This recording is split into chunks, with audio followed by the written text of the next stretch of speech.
Hi friends, welcome back to Kavitha Samayal. இன்னும் நீங்கள் நம்ம சேனலை சப்ஸ்கிரைப் பண்ணலையா? சப்ஸ்கிரைப் பண்ணிக்கோங்க. அப்படி பக்கத்தில் இருக்க நோட்டிஃபிகேஷன் பெல்லையும் கிளிக் பண்ணிக்கோங்க. அதில் ஆளுங்கிற ஆப்ஷன் இருக்கும், அதையும் ப்ரெஸ் பண்ணிக்கோங்க.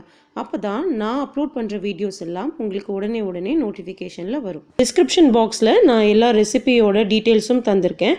டிஸ்கிரிப்ஷன் பாக்ஸ்னால் என்னன்னு தெரியாதவங்களுக்கு டைட்டில் இருக்கும் இல்லைங்களா, அது பக்கத்தில் ஒரு ஆரோ இருக்குது, அது நீங்கள் ப்ரெஸ் பண்ணிங்கன்னா இன்க்ரீடியன்ட்ஸ், ப்ரிப்ரேஷன் மெத்தட் எல்லாமே வரும். அதுதான் டிஸ்கிரிப்ஷன் பாக்ஸ். இன்றைக்கி நம்ம பார்க்க போகிறது ரொம்ப சிம்பிள் அண்ட் ஈஸியான கோதுமை அல்வா செய்ய போகிறோம். அதுவும் அரை கப்பு கோதுமை மாவு வச்சு கோதுமை அல்வா செய்ய போகிறோம். வாங்க இந்த ரெசிபி எப்படி செய்யறதுன்னு பார்க்கலாம். அப்படியே அல்வா பிடிச்ச உங்கள் ஃப்ரெண்ட்ஸ் அண்ட் ஃபேமிலிஸ்க்கு இந்த ரெசிபியை ஷேர் பண்ணுங்கள், அவங்களுக்கு ரொம்ப யூஸ்ஃபுல்லாக இருக்கும். அரை கப்பு கோதுமை மாவு எடுத்திருக்கேன்.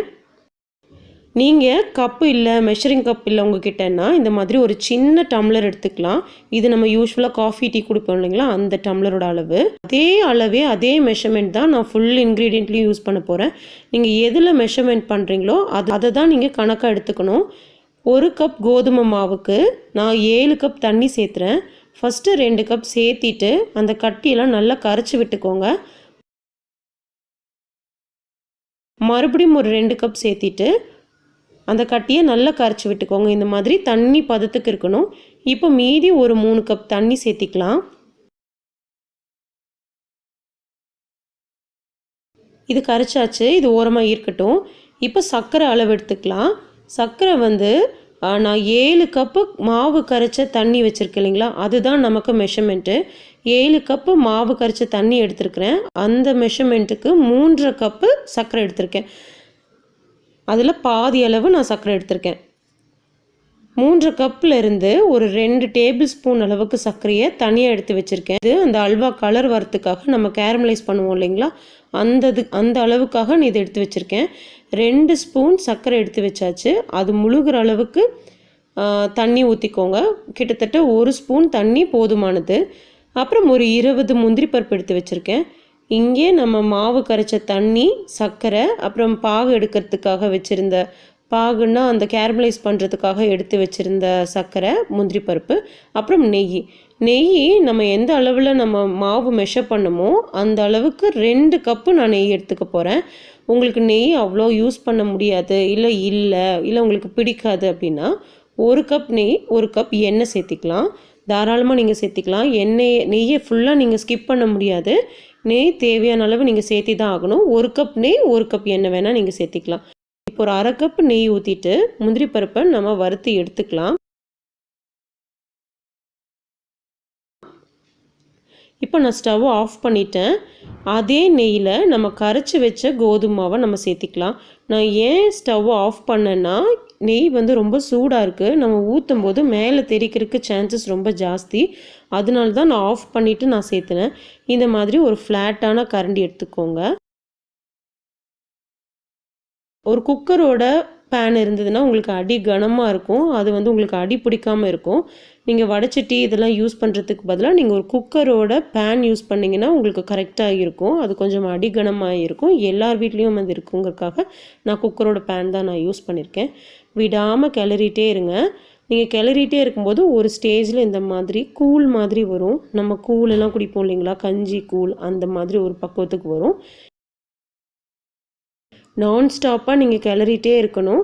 பக்கத்தில் அந்த கேரமலைஸ் பண்ணிக்கலாம். இது பண்ணும்போது யாரையாவது அந்த கோதுமை மாவை கிளறிட்டே இருக்க சொல்லுங்கள். அதை விடாமல் நீங்கள் கிளறிட்டே இருக்கணும். யாரையாவது கிளற சொல்லிவிட்டு நீங்கள் இந்த கேரமலைஸ் பண்ணிக்கோங்க. நீங்கள் அந்த சர்க்கரை இப்படி கரைச்சி விடும்போது உங்களுக்கு இந்த மாதிரி ஒரு கலர் கிடைக்கும்.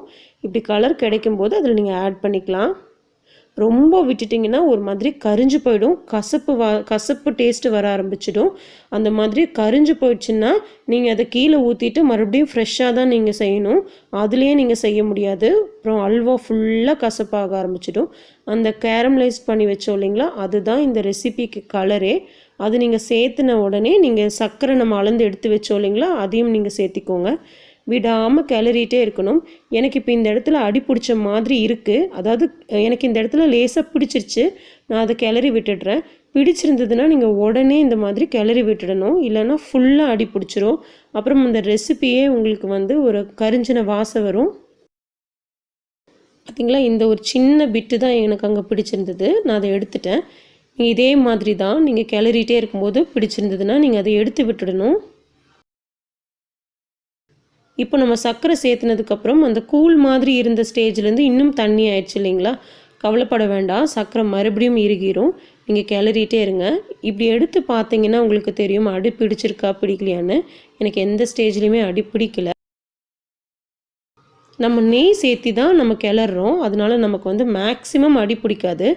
இது ஒரு 45 நிமிஷம் ஆகுங்க இது நீங்கள் கிண்டி எடுக்கிறதுக்கு. மறுபடியும் ஒரு 1/4 கப் நெய் சேர்த்திருக்கேன். இது கிட்டத்தட்ட ஒரு 45 நிமிஷம் ஆகும்னு சொன்னேன் இல்லைங்களா? நீங்கள் கிண்டிகிட்டே தான் இருக்கணும்.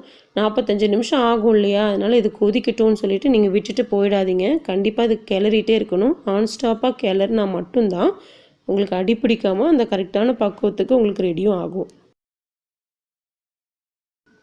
மறுபடியும் ஒரு 1/4 கப் நெய் சேர்த்திக்கலாம். கிளறிட்டே இருங்க.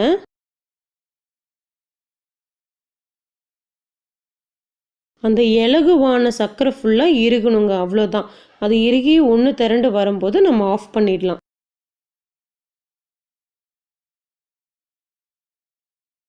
பாருங்கள் எவ்வளோ நல்லா ஒட்டாமல் திரண்டு வருது.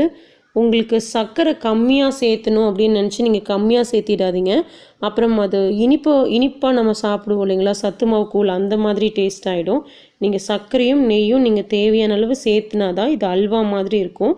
இல்லைனா நம்ம சத்து மாவு கூழ் குடிப்போம் இல்லைங்களா, அந்த மாதிரி டேஸ்ட்டு தான் இருக்கும். நீங்கள் சர்க்கரை கரெக்டாக சேர்த்துனா மட்டும்தான் உங்களுக்கு கலரும் வரும்.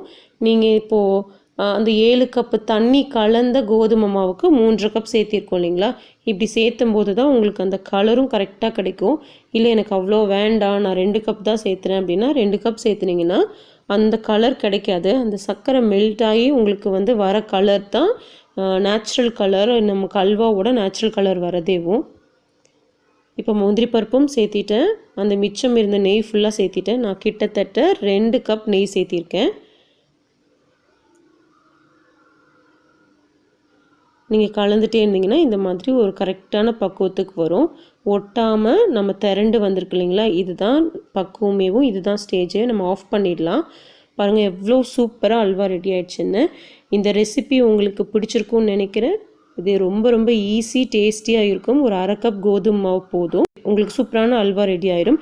இந்த வீடியோ பிடிச்சிருந்ததுன்னா மறக்காமல் கவிதா சமையலுக்கு சப்ஸ்கிரைப் பண்ணுங்கள்.